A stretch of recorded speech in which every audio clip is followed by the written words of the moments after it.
we carefully introduce an embryo into the endometrial cavity, or the lining of the uterus. A lot of patients ask us if they can go back to work after the transfer, and that's totally up to you. It's whatever you're comfortable with.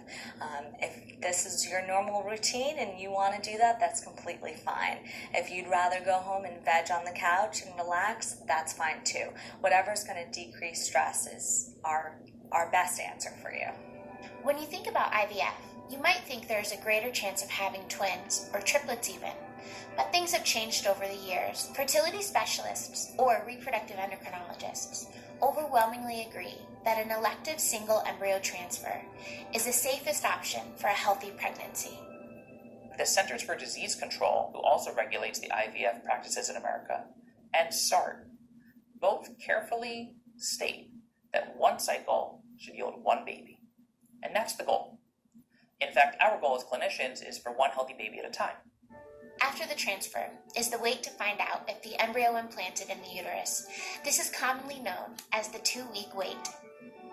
After the transfer, the nurse will then review any do's and don'ts and what to expect during your 2-week wait.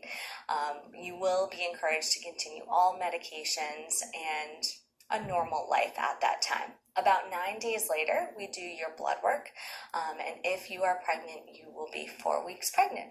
Once the transfer has happened, implantation has to occur. Implantation occurs over the next couple of hours to days. Some patients have some bleeding or spotting when implantation occurs, and most patients feel nothing.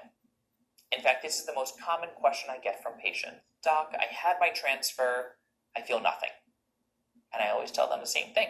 Great, because you shouldn't feel anything. You're not going to feel instantly nauseous. You're not going to feel instantly pregnant. You're not going to hear angels singing right away. You're not going to have bleeding right away. Everyone's a little bit different. But typically it takes about 9 days after a frozen embryo transfer of a blastocyst, that day 5, 6, 7 embryo, to confidently tell someone by blood work that they're pregnant. Another big question we get is, should I take a urine pregnancy test? Again, this is a personal choice. For me, I would say, let's wait until the morning of that 9 days, and it wouldn't hurt to take a urine pregnancy test because it almost could prepare you for good or bad news. Others like to take a test immediately following the transfer.